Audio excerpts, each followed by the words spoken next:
Truly likang muntikang magkaroon ng suntukan o baka nga natuloy na sa pagitan ni Daniel Padilla, Kyle Echari, J.K. Labajo at Richard Gutierrez dahil sa napakaraming version na narinig ng bandera mula sa paru-parong nakinig din sa kwento-kwento sa katatapos na Star Magic Ball 2025 sa Solaire North nitong Biyernes, April 4.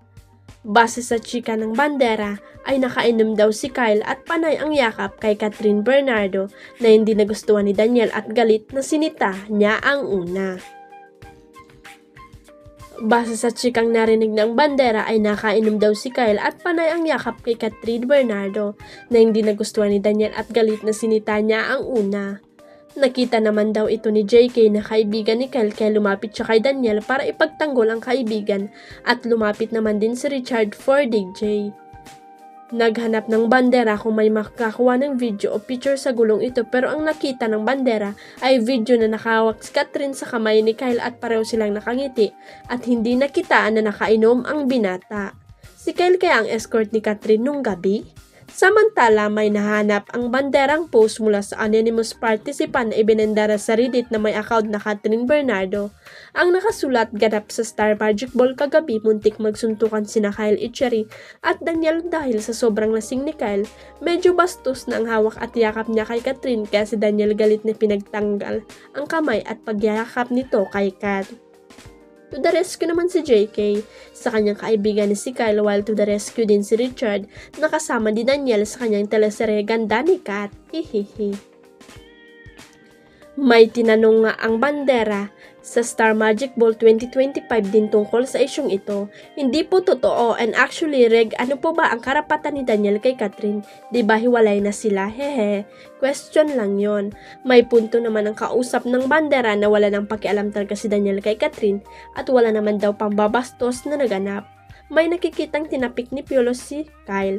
Anyway, ang hindi malinaw ay ang paglapit ni na JK at Richard Gotts para ipagtanggol ang mga kaibigan nilang sina Kyle at TJ. Kanya-kanyang tropa ika nga pero obviously sina Daniel at Richard ang magkasangga dahil may serye silang incognito.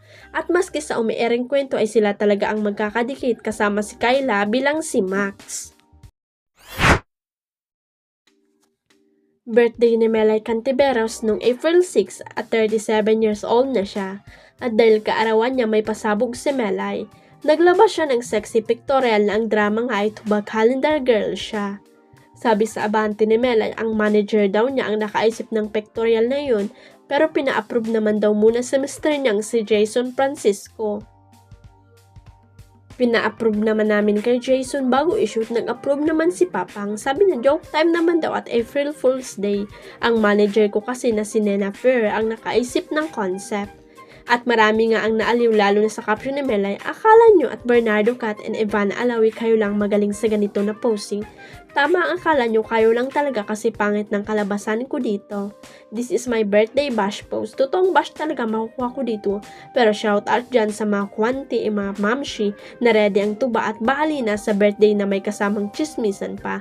The best, happy birthday to me. Hashtag April Fool's birthday to me. Tuba Chronicles. PS, pagbigyan nyo na ako, birthday ko naman, promise, di na ito maulit.